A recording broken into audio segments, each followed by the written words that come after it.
Yes, friends, welcome back to the homestead, to another little update video. A lot has happened on the homestead since our last update, and in this video I'm going to bring you all up to speed. Some good things, some happy things, some sad things, and a couple of big projects that we're currently working on, so stay tuned. All right, I guess we'll just get straight into the sad stuff. If you watch Carrie's channel, then you probably already know, but last week we unfortunately lost our sheep, our pet sheep, Lucy. She was with lamb, so she had babies inside, and she was probably going to give birth, you know, any day. Carrie was checking on her every morning. And one morning about a week ago, she went out to check on Lucy, and somehow she had gotten herself into the pond and couldn't get out.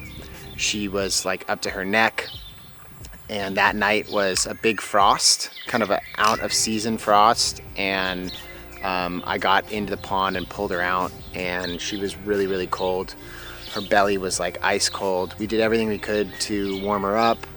We dried her off, we got a hot water bottle, a blanket, and we tried desperately to warm her up. We gave her a bottle of milk, even though she'd been weaned a long time ago.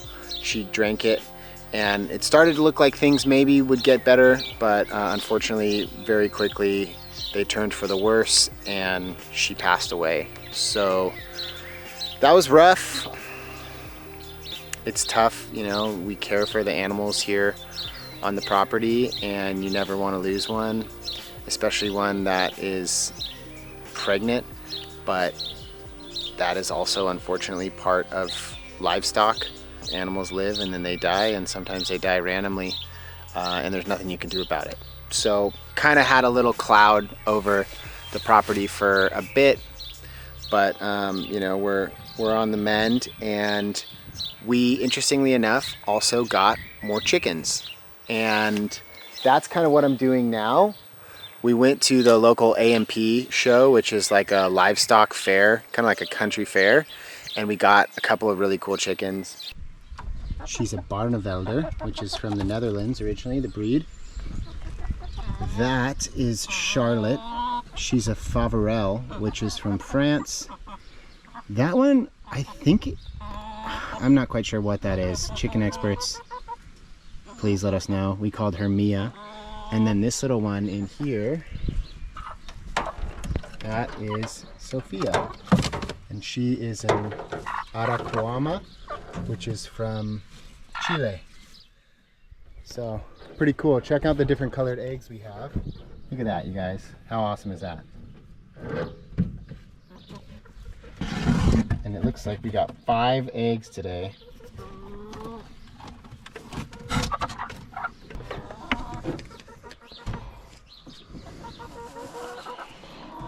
We've gone from 2 chickens plus our wild rooster, Roger, to now 6 chickens and a rooster. And with that, we needed to expand the chicken coop. So that's what I've been doing today. I'll show you what it looked like before. All right, that's the current chicken coop. We have new chickens, so we need to expand it. I'm gonna take that fence off and just move it back here, and then we're gonna reuse some other fencing to build this up, and then get chicken wire and close it all.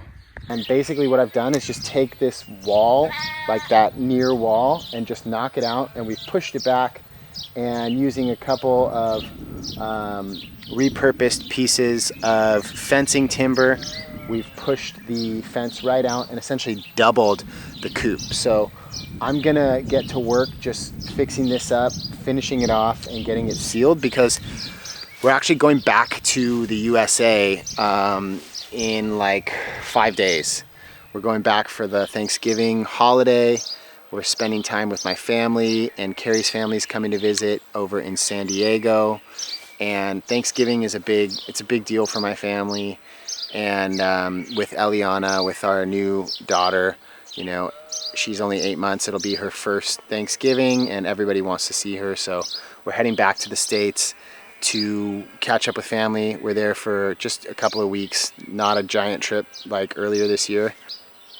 And we have house sitters coming, and I just want to make sure that I can get this project finished before they come, because it's actually kind of funny. All of these little phrases that you hear through life, like, oh, he's henpecked, or she's been henpecked, that's real. Our two hens, Goldie and Clementine, did not like the new company, and they've been beating up on, especially on Sophia, because she's the smallest. Yeah, they need space. They have a pecking order, literally. That's another one from chickens. There's a hierarchy in chicken world, and they kind of have to like fight it out to figure out who's boss in there. So the original coop was just too small, and we need to expand it. So let's get to work. I've pretty much done most of the heavy lifting, and I just had to run into town to get some more chicken wire. You know, we do let our chickens out to free range and roam, but sometimes, like if it's raining, we really don't want them out, because they end up like at the entrance of our house, and inevitably they decide that's the perfect place to just lay a really gross poop. So yeah, let's get to work.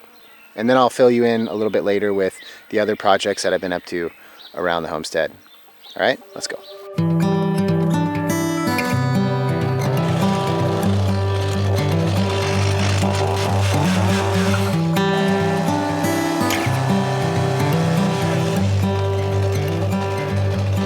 So I'm using scrap wood, but I still want it to look as nice as it can. And this fence post down here is a fair bit lower than the rest of these ones. I've run out of those pieces of timber, which were old decking timber, and I'm just going to use these, which is old fencing, but I'm going to try to make it at least like kind of slope, so it's not every single one is like a different size. And I don't know where my centimeter, millimeter measuring tape is, so I'm using my inches and feet one. Shout out to all of you out there who use inches and feet in the imperial system. Honestly, I grew up with it, and while I understand it because I grew up with it, it makes no sense at all. None. Tell me what you think in the comment section, but I honestly, the metric system just makes sense. It makes sense. Why is America still using it? I don't know. There's a funny SNL skit about the imperial system. Check it out.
Daddy.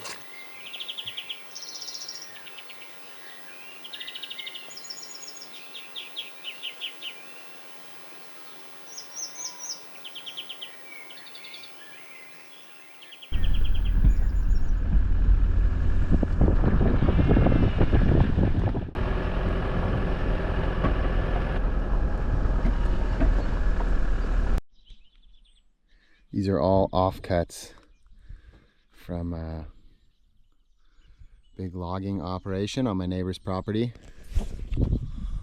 All of this is up for grabs. Been given the go-ahead. It's pine, which is not, you know, the best firewood, but it's free firewood and it burns just fine. So I'm gonna get in here and fill the trailer a few times, get it ringed out and back into the woodshed. Let's get to work.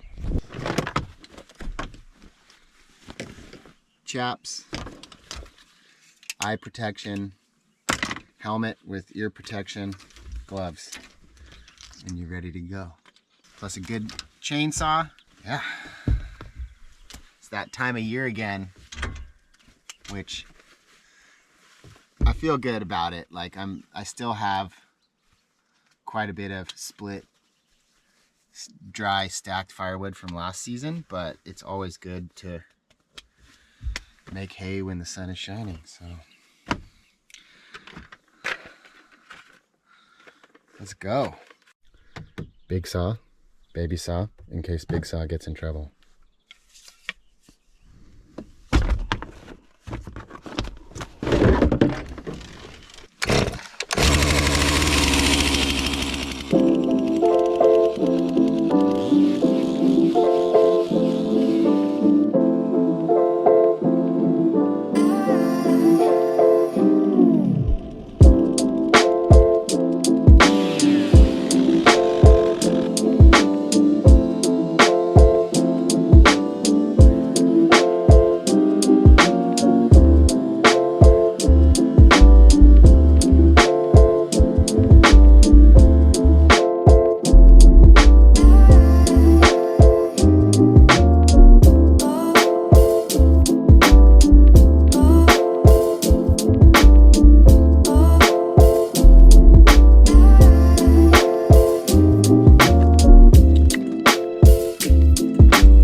Guys,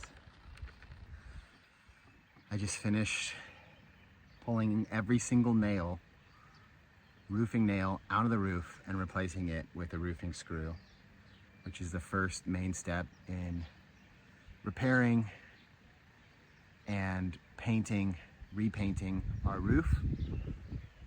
It's a gigantic job. It's taken me so many afternoons. This is how you remove a nail.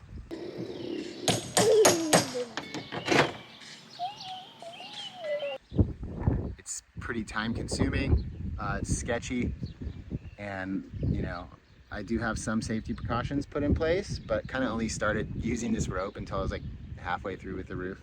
The edge part here is definitely the sketchiest part, but I literally just finished. I just finished pulling nails and replacing them with screws, and it feels really, really good. This is it's a big thing. It's gonna save us a ton of cash, and it's gonna be a huge accomplishment when we get this all painted. So the next step, you see all this lichen on the shady side of the roof.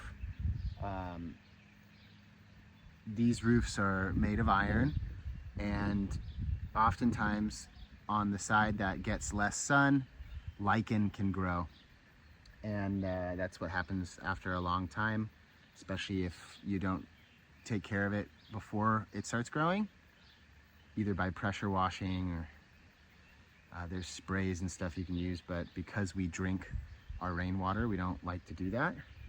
So pressure washing will be the way forward, but I need to pressure wash this, or I can do it by hand with a wire brush that has little grooves that fit in the corrugated iron, and I can just go bit by bit and scrape it. It's basically just this back roof and then the one half of it. So half of the roof needs scraping, but I can't tell you how good it feels to have completed that.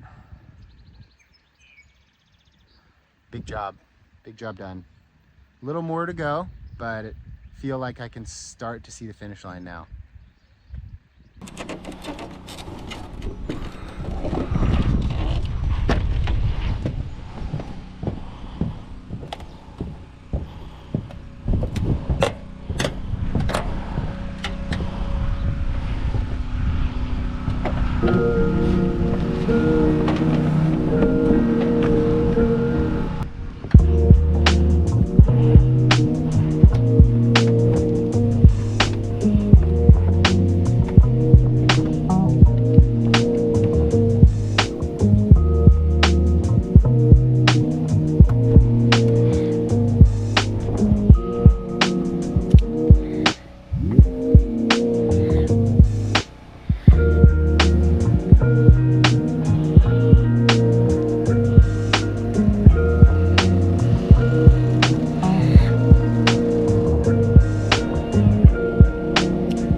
Okay friends, we just took a little stroll around the property.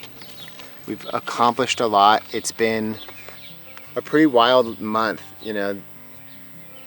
30 days has gone by like that, and a lot of these projects take more time, but it feels good to be making headway on them. The roof is ready to paint for when we get back. The sleep out is looking fantastic.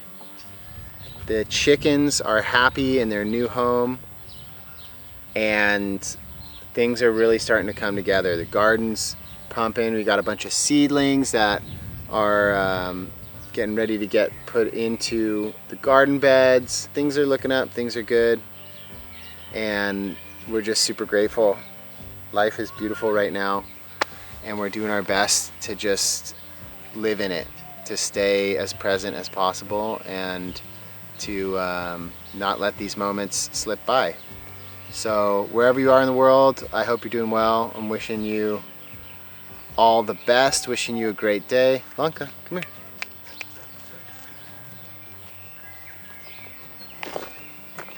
Here's little Lonky.